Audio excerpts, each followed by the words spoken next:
Rajim. Bismillahirrahmanirrahim. Assalamualaikum warahmatullahi wabarakatuh.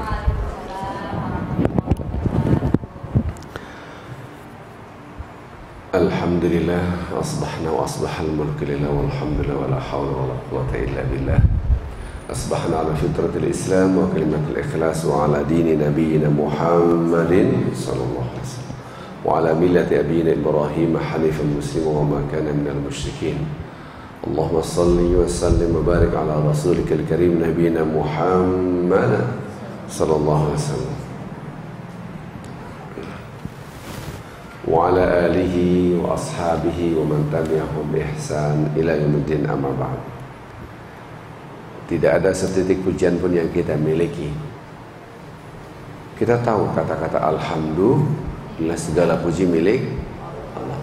Tapi harus kita sadari, kesadaran ini yang susah. Harus kita sadari di dalam diri kita ada rasa ingin dipuji, sementara pujian milik Allah. Pahami antara keduanya. Di dalam diri kita ada rasa ingin dipuji, padahal segala puji milik Allah. Berarti tidak ada setitik pujian pun yang kita miliki. Sementara di dalam diri kita ada rasa ingin dipuji. Kita akan berbicara tendensi yang ada dalam diri manusia sehingga kita lebih taat kepada Allah, baik yang bentuknya sunnah ataupun yang wajib. Yang kedua, salam dan salawat kepada Nabi Muhammad sallallahu alaihi wasallam.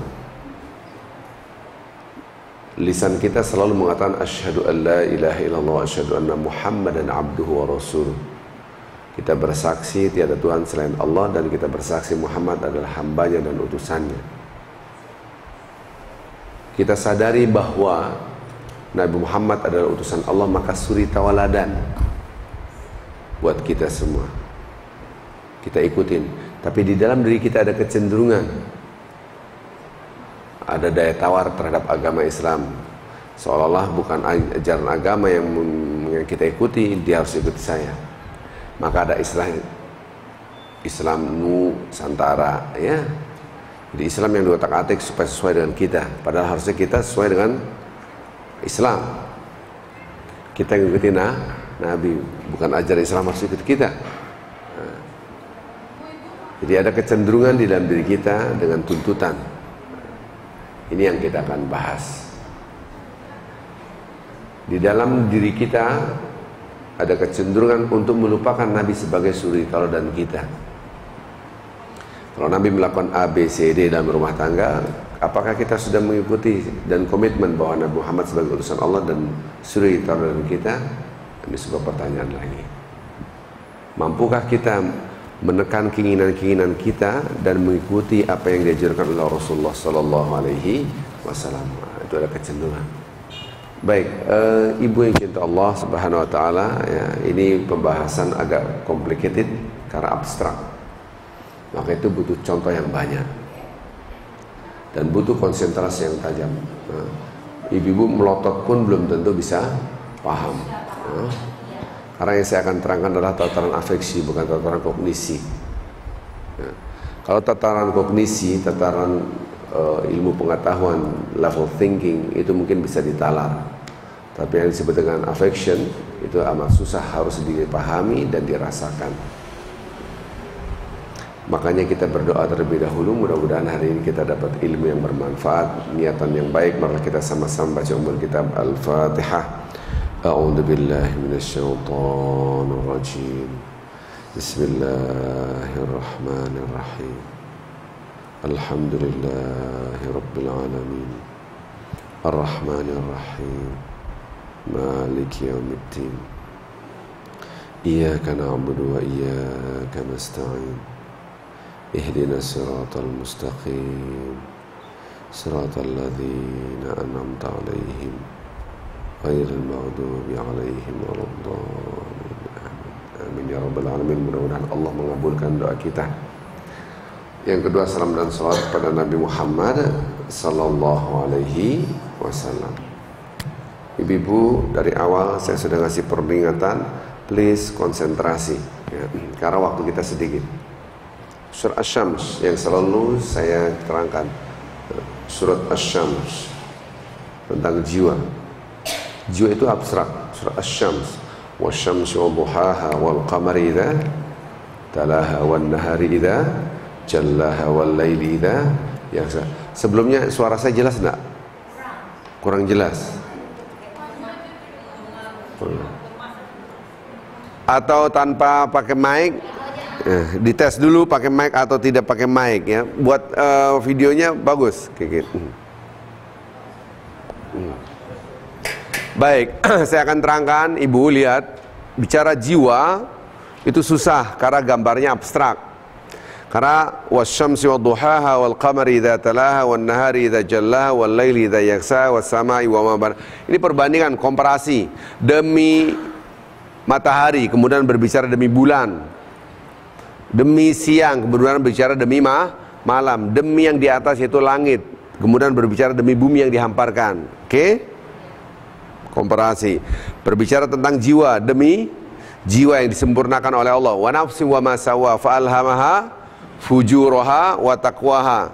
Berarti manusia dibagi dua, ada unsur fujur yang negatif namanya fujur atau fasik.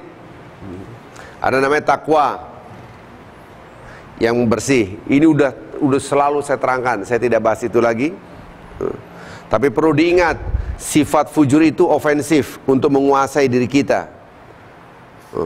Dia menyerang, ofensif. Nah, tugas kita adalah mempertahankan agar kita didominasi yang baik. Kita tekan kecenderungan ini sehingga kita lebih bersih. Yang fujurnya lebih banyak takwanya daripada yang fujur.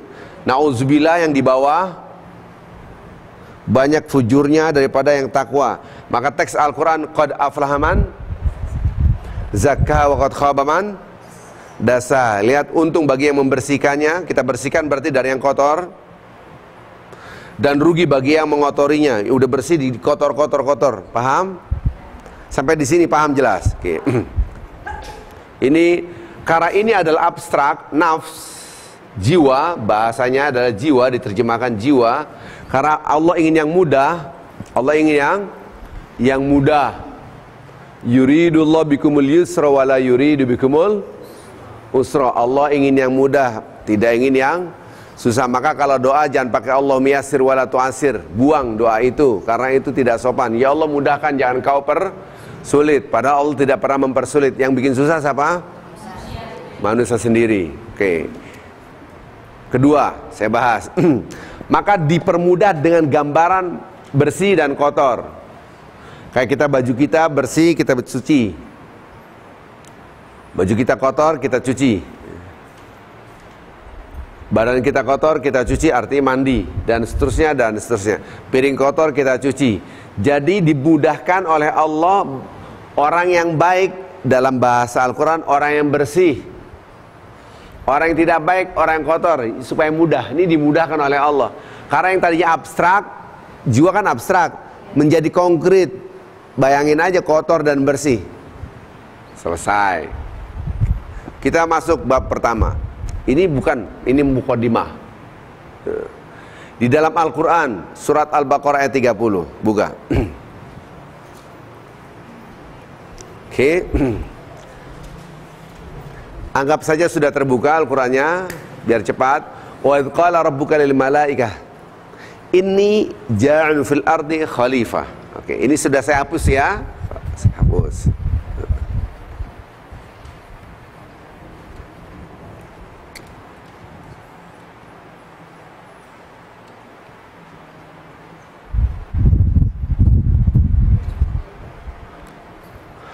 Dan ketika Tuhanmu berbicara kepada malaikat, aku akan menciptakan khalifah di muka bumi. Tidak dikatakan manusia, tapi khalifah. Khalifah itu pemimpin, ya. Dari sini teks ini menunjukkan bahwa ibadah itu bukan untuk diri sendiri. Karena pemimpin gak mikirin diri sendiri, tapi mikirin yang lain, yang dipimpin. Itu sebuah isyarat. Dijawab oleh malaikat. Qalu, mereka ngomong nih, ataj'alu fiha ma yufsidu fiha wa yasfiku dima. Apakah engkau akan menciptakan pertumpahan darah di bumi ini? Mereka saling bermusuhan, berperang kan gitu. Oke, saya tidak bahas. Oh, berarti ada makhluk sebelum manusia yang saya tidak bahas. Ulama mengatakan dia pasti karena ada kisah seperti itu. Saya tidak bahas. Siapakah itu, nggak usah dibahas. Jawaban malaikat, alasannya apa? Nggak usah bikin, cukup kami ada. Ya, dia udah ibadah. Nusabbihu bihamdika wa nuqaddisu lak. Kami bertasbih, bertakdis, bertahmid. Jadi sudah ada makhluk yang ibadah. Sementara teks Al-Quran yang lain tidak usah dibuka, semua hafal. Wa ma khalaqtul jinna wal insa illa liya'budun. Aku tidak pernah menciptakan sekali-sekali jin dan manusia kecuali untuk ibadah.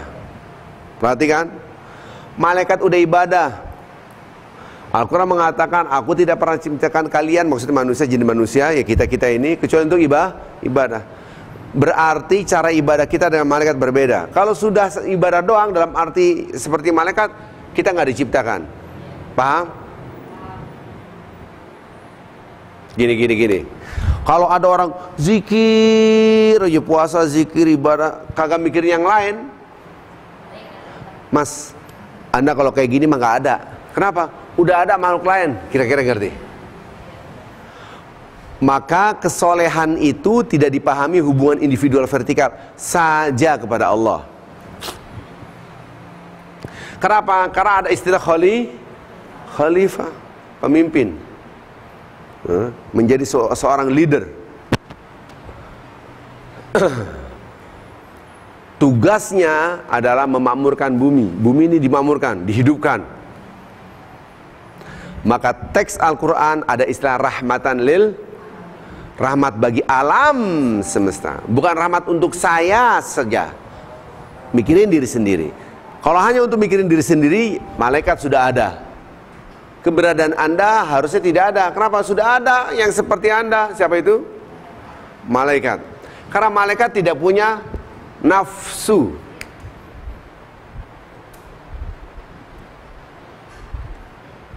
Nafsu ini tidak identik dengan yang negatif. Pahamilah itu.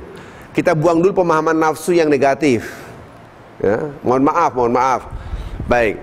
Hubungan seks itu nafsu, betul? Tapi dibolehkan jadi positif. Karena ada akad nikah, berkembang biaklah manusia. Malaikat nggak berkembang biak karena tidak ada nafsu. Jadi ketika saya berbicara nafsu, jangan langsung identifikasinya dengan yang Bapak Ibu, nggak ada bapak-bapak, ada satu. Bapak Ibu kan makan, minum pakai nafsu. Jadi jangan dipahami nafsu langsung negatif. Saya tidak bahas itu. Pahamilah nafsu dalam arti yang benar. Orang yang ibadah pun kadang-kala butuh nafsu semangat, betul kan? Pahamilah ya. Jadi jangan identik dengan, karena malaikat itu tidak berhubungan seks, tidak punya keturunan, dan tidak berinteraksi antara satu yang lain, tidak. Mereka ada SOP-nya masing-masing, udah ada aturan masing-masing. Sudah ada yang ibadah zikir aja, ada yang ngurusin air hujan saja, ada yang ngurusin memutar bumi. Masing-masing sudah tugasnya masing-masing. Ada malaikat nanti, ada yang jaga neraka aja, hanya untuk menyiksa aja. Ada di alam kubur sekarang nih, malaikat hanya kerjanya nyiksa doang deh, nggak ada yang lain. Nanti di neraka ada yang jagain malaikat, udah kerjaannya gitu. Nggak ada yang komplain, ya Allah gerah banget di sini, pindah ke surga ngapa gantian? Nggak ada. Pahami dulu antara keduanya itu. Saya belum masuk materi. Supaya poinnya ngerti. Nanti aplikasinya, oh maksudnya ke sana. Maksudnya itu yang saya akan terangkan ya. Oke. Ketika kita beribadah, itu lebih dahsyat daripada malaikat beribadah. Kenapa? Karena belum nyambung. Ketika kita ibadah, kita itu lebih dahsyat daripada malaikat karena ada nafsu. Karena ada nafsu yang negatif untuk mengajak yang tidak baik. Malaikat tidak ada. Di dalam bahasa-bahasa yang lain ada disebut dengan al-iradah, kebebasan berkehendak, kebebasan berbuat. Bebas. Nanti mau sholat, nggak sholat, bebas. Yang nggak sholat apa langsung, kenapa? Belum sholat zuhur. Kan enggak. Tetap aja. Bahkan kadang-kala orang tidak sholat, tidak kenal Allah, rumahnya lebih besar, hartanya lebih banyak, wajahnya lebih cantiknya luar biasa gitu kan. Diberi kebebasan manusia. Nah, kebebasan inilah dia memilih. Dengan kebebasan inilah namanya nanti konsekuensinya adalah tanggung jawab. Orang yang tidak diberi kebebasan tidak tanggung jawab. Seandainya Anda dipaksa mencuri, sampai di pengadilan terbukti Anda itu dipaksa, nggak dapat punishment, betul? Nggak ada hukumannya orang dipaksa, terpaksa. Ini dalam konteks hukum. Oke, lanjutkan. Saya harus kasih contoh yang banyak sehingga orang ngerti maksudnya apa. Saya kasih contoh yang gampang. Berarti ketika ayat 31 ayat surah Al-Baqarah ayat 30 ini berarti masih question mark, masih tanda tanya. Betul? Kok tanda tanya? Karena Allah mengatakan saya lebih tahu daripada kalian. Malaikat belum tahu nih ada apaan nih ya. Kenapa begini ya? Belum tahu. Maka ini salah satu, ini contoh, kan contoh banyak ya, contohnya banyak. Dalam hadis riwayat Muslim, istilah saya adalah SOP-nya, aturannya gini ya, standar operasionalnya gini. Hai malaikat, tugas kalian keliling ke penjuru bumi. Ngapain? Lihat orang-orang yang berzikir. Woi, datang. Seperti kita ini malaikat pada datang nih, karena memang sudah ditugaskan oleh Allah. Ibu-ibu datang ke sini kan ada dua opsi. Kerumil nggak ya? Kerumil nggak ya? Kan gini betul kan? Rumil enggak Rumil nah itu. Nah itu dia tuh. Ya kan? Anda datang ke sini, kita buka ayat Al-Quran, kita kaji ayat Al-Quran, akhirnya Anda dapat pahala. Nah, orang-orang yang seperti Anda ini sudah dicatat oleh Allah. Malaikat-malaikatnya lihat orang-orang yang sedang berzikir, mengkaji ayat-ayat aku dan seterusnya. Ya. Berarti apa? Malaikat disuruh lihat tuh mereka, kan? Bukan Anda doang ibadah tuh, lihat tuh. Malaikat, jangan tuh lihat tuh, manusia. Oke, yang kita hafal aja, inna anzalnahu fi wa ma adraka ma.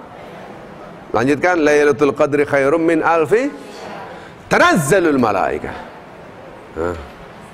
Tanazzalul malaikah. Kalau nazala, kalau tanazal turun terus, nggak berhenti. Sampai kapan? Matla'il fajar, sampai subuh. Malaikat-malaikat tuh lihat tuh. Ayo semua lihat tuh, lihat. Waruh, termasuk Jibril suruh turun tuh, lihat. Hamba-hambaku ibadah. Ngantuk-ngantuk dia. Siang-siang dia pada lapar. Mereka haus, menahan dahaga, menahan lapar. Malam-malam mereka menahan ngantuk. A'udzubillah minasyaitonir. Subhanallah. Udah gitu, siap. Itu mereka punya nafsu.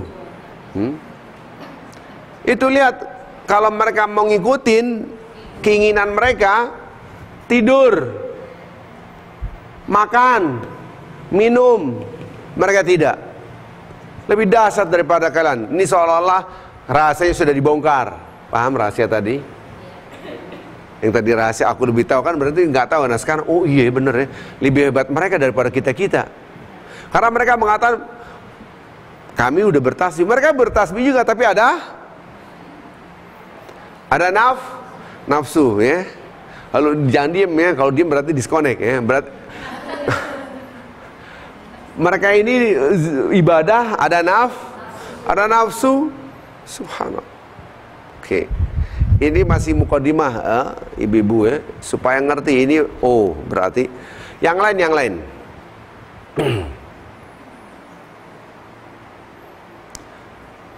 Kalau yang tadi kita kasih contoh seperti sekarang, ini ibadah individual vertikal, zikir, puasa, sholat, etikaf kan. Saya belum berbicara yang belum. Ya, kan ibadah itu ada dua, yang sifatnya individual vertikal kepada Allah dan yang sifatnya horizontal sosial komunal ya. Di sinilah yang disebut dengan rahmatan lil, karena alam semesta adalah makhluk, rahmat untuk makhluk, rahmat untuk alam semesta. Maka akhlak dibagi dua, akhlak yang hubungannya dengan Allah, akhlak yang hubungannya dengan ciptaan Allah. Jadi ketika akhlak itu baik dengan makhluk tapi dia tidak sujud pada Allah, nol besar. Oke. Kalau yang tadi kita berikan contoh adalah ibadah kita kepada Allah saja itu menahan nafsu kita, apalagi lebih dahsyat lagi kepada makhluk, lebih parah lagi. Nafsunya betul-betul harus ditahan. Saya ulangi lagi. Kalau powernya orang untuk menahan dia taat kepada Allah, sungguhnya ini saya bagi dua, sungguhnya nanti jadi satu kesatuan yang tidak bisa dipisahkan sungguhnya. Ini saya bagi dua untuk memudahkan. Kalau yang contohnya tadi, ibu-ibu tadi menahan nafsu ibu-ibu yang tadinya ada yang, ayo kita reuni ke mall, ini berandai-andai. Ayo kita di dalam hati, enakan di depan televisi sambil minum-minum, ngeteh-ngeteh kan gitu kan. Atau baca-baca majalah, lebih enak daripada jalan kaki ke sini jauh pakai transportasi lagi bla bla bla bla. Jadi ada dua opsi ini saya gambarkan dua opsi, sebetulnya opsinya banyak. Ya bla bla bla, yang gampang aja yang baik dan yang kurang baik gitu aja lah ya. Ada dua opsi, Anda menekan yang tidak baik, akhirnya mengambil yang baik yaitu belajar. Itu pun menahan nafsu. Ini yang sifatnya individual vertikal kepada Allah. Silaturahmi lebih dahsyat lagi menahannya. Oke, orang yang mampu menahan ini adalah orang yang bertakwa. Karena dia menahan kecenderungan yang ada di dalam dirinya. Kecenderungan negatif. Ini masuk inti nih, sudah masuk materi. Kecenderungan negatif. Ibu-ibu, dari awal saya tidak berbicara namanya setan. Saya tidak bicara. Saya berbicara tentang diri kita, diri manusia, sebagai pemimpin. So minimal kita memimpin nafsu kita, memimpin diri kita. Bukalah surat Ibrahim ayat 22, surat 14 ayat 22.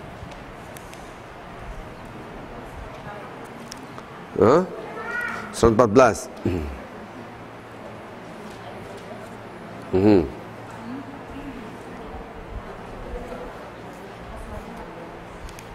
Dapat enggak?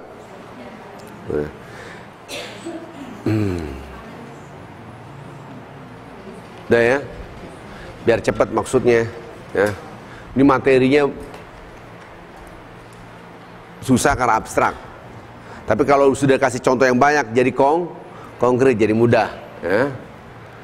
Pertama, di dalam ayat ini orang dibagi dua, ada yang masuk surga, ada yang neraka. Nah ini berbicara yang dimasukin neraka nih. Ya. Udah diputuskan, apa yang terjadi? Orang-orang yang digiring ke neraka, dia komplain kepada setan, gara-gara ente ini semua saya jadi kayak begini ya kan? Padahal teks setannya Makana li'alikum min sultan. Aku nggak berkuasa terhadap kalian. Illa anda'utukum, cuma ngajak doang. Pada ngintil, pada ngikut. Ya. Cuma ngajak pada ngikut. Fala talumuni walum anfusakum. Teksnya jangan mencerca saya, jangan mencela-cela saya. Cela siapa? Di sini cela diri sendiri. Jadi saya tidak berbicara setan di sini. Jadi musuh pertama kali bukan setan. Nomor satu siapa? Diri sendiri. Nah ini mulai inti nih. Maka sesungguhnya orang yang beribadah itu, langkah pertama adalah hadapi dulu dirinya sendiri. Nggak usah ngomong yang lain. Maka orang yang cerdas, al-kais mandana nafsah. Orang yang cerdas itu adalah yang mampu menguasai dirinya. Hadis Rasulullah SAW. Itu baru satu pilar. Pilar yang lain ada lagi ya. Satu kaki, satu pijakan. Pijakan nggak cukup satu ya, dua lah minimal. Orang yang cerdas adalah orang yang bisa menaklukkan dirinya. Dirinya maksudnya apa? Nafsu negatif.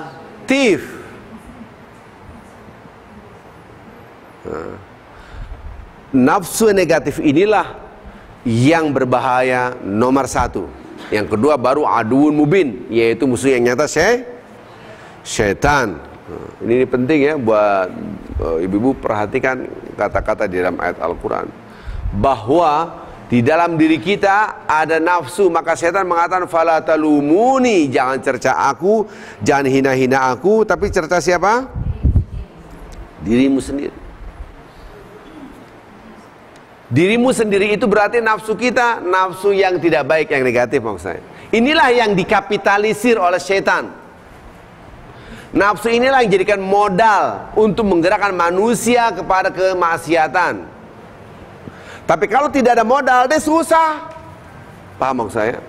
Maka kata-katanya maka nali alaikum min sultan pada ayat ini, aku tidak mempunyai kekuasaan terhadap kamu. Dapat nggak? Ini saya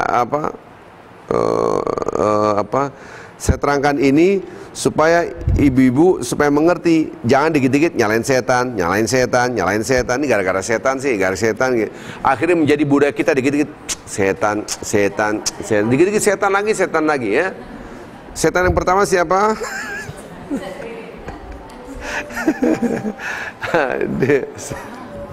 Ya, diri kita ini ada setannya ya. Maka di dalam hadis Allahumma inni a'udzubika min syarri nafsi wa min syarri syaitan wa syirkihi. Ya Allah, aku berlindung dengan Engkau ya Allah dari kejahatan diriku dan kejahatan setan-setan dan para konco-konconya dan teman-temannya, sekutu-sekutunya.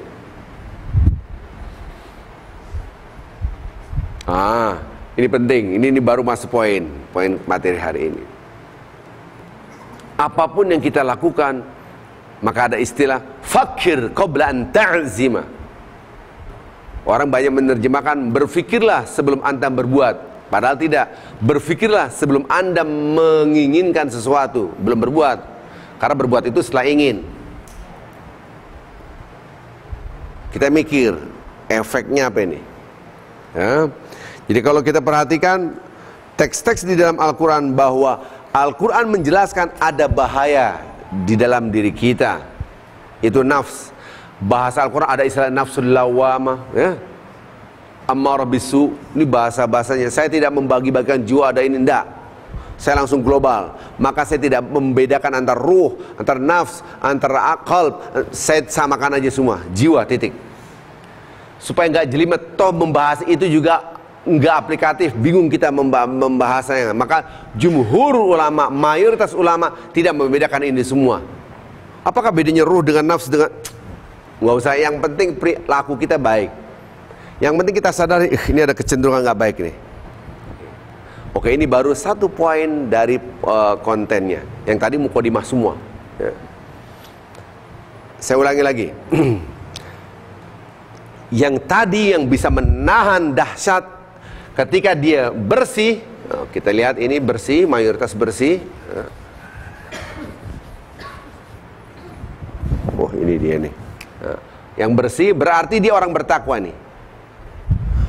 Orang yang bertakwa bukan malaikat, pegang. Karena tetap ada nafsu. Ibu-ibu, walaupun Anda ibarat top markotob, sampai pun selevel ustadz, ustazah ataupun habib ya, mau kiai, mau apapun namanya, tetap Anda ada nafsu. Nanti ada syaitan, ada waktu bisa berbuat yang tidak baik, betul?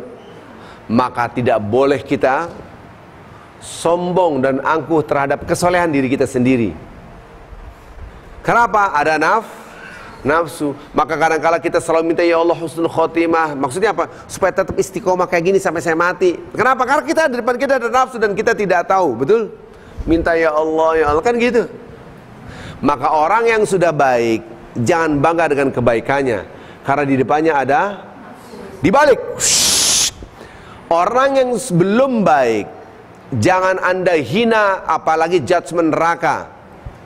Kenapa? Dia bisa bertaubat dan lebih soleh dari kita. Seandainya ada orang dari ujung rambut sampai ujung kaki tatoan, semua sambil membawa botol minum, ya ini neraka nih, nggak boleh. Jangan sombong dengan kesalehan Anda. Dia bisa taubat dan kadangkala lebih soleh daripada kita. Kita nggak tahu. Judgment milik Allah. Apalagi yang ibadah masa dijudge masuk neraka gara-gara baca Yasin malam Jumat masuk neraka, habis salat salam-salaman masuk neraka, ngomong minal aizin wal faizin nggak boleh, harusnya taqabbalu min masuk neraka. Terus ya, ini bukan menebar sunnah tapi menebar perpecahan antar umat. Ya. Anda lihat dalil itu bukan satu. Ya. Mudah-mudahan kita bisa menyatukan. Jangan merasa ana lebih baik daripada Anda. Ya. Ini kata-kata pertama diucapkan oleh syaitan dan iblis. Subhanallah. Ya. Benar surat Kahfi yang sahih, surat Yasin tidak sahih, tapi bukan berarti dibuang. Ini pemahaman hadis dhaif aja dibuang. Dia tidak mengerti hadis dhaif itu apa. Ya. Penting sekali buat pemahaman kita. Oke, saya tidak bahas itu. Ya. Itu hanya contoh. Jadi di dalam diri kita ada nafs. Dan nafsu yang negatif ada yang positif. Sehingga kita sebetulnya menahan tendensi kecenderungan, panggilan ataupun seruan yang tidak baik kita tahan. Belum berbicara setan, tidak berbicara setan di sini. Maka orang yang mampu menahan ini namanya orang bertakwa, dan orang bertakwa tetap manusia.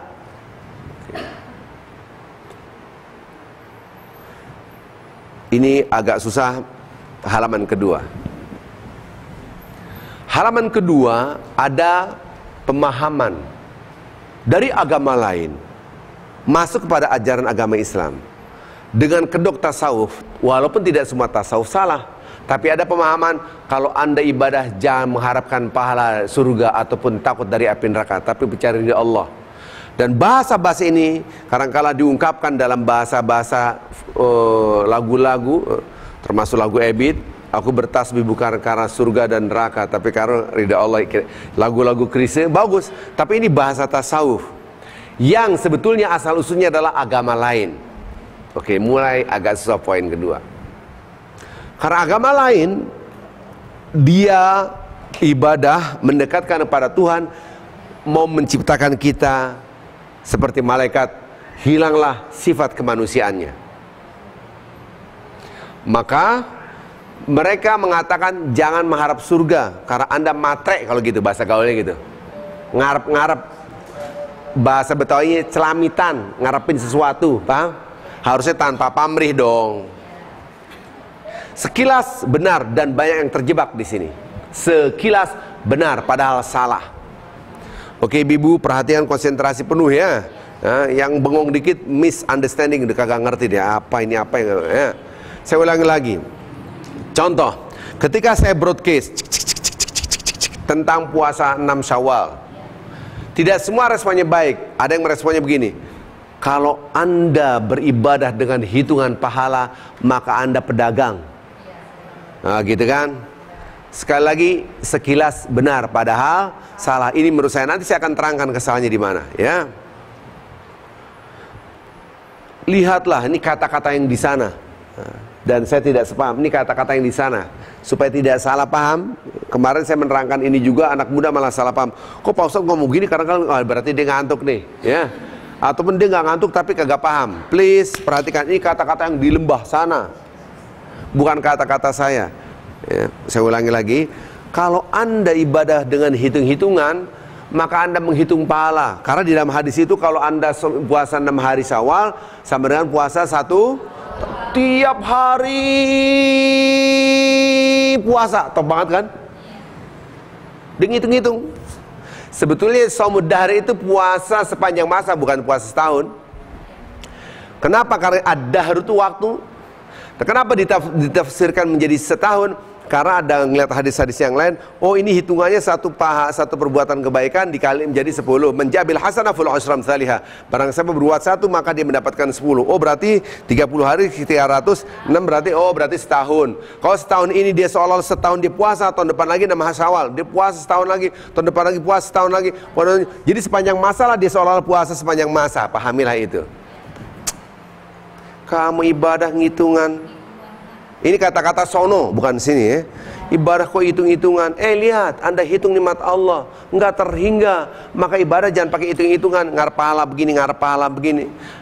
Itu level imannya di bawah. Apa ibadah mengharapkan surga, takut dari neraka. Yang benar itu ridho Allah.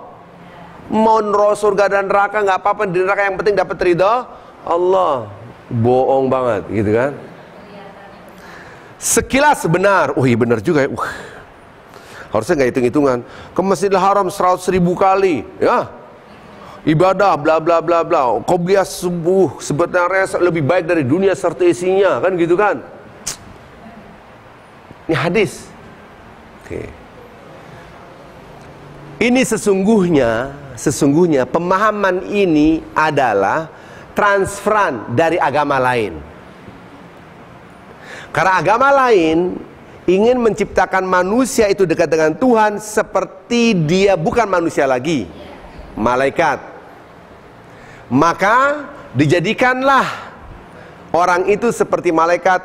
Mereka tidak menikah, baik yang begini atau yang begini, pada grade tertentu. Tidak semuanya, pada grade tertentu yang ini gundul.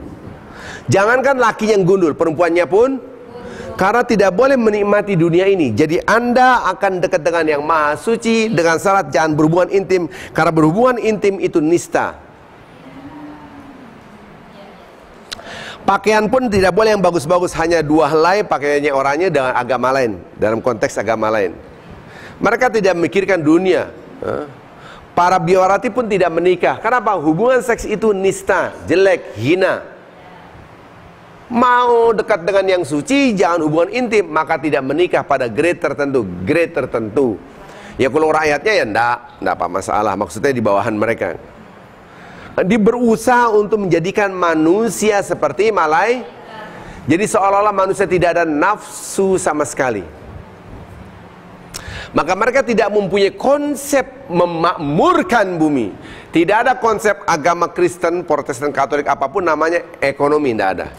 Nggak mungkin ekonomi Hindu, ekonomi Buddha, tidak ada. Ada konsep ekonomi Islam, politik Islam. Karena apa? Karena ajaran agama kita yang menciptakan adalah pengatur langit dan bumi serta isinya. Maka ajaran kita mengatur bumi, maka kita menjadi khalifah, dikasih nafsu. Nafsu ini bukan dihilangkan, tapi kita atur.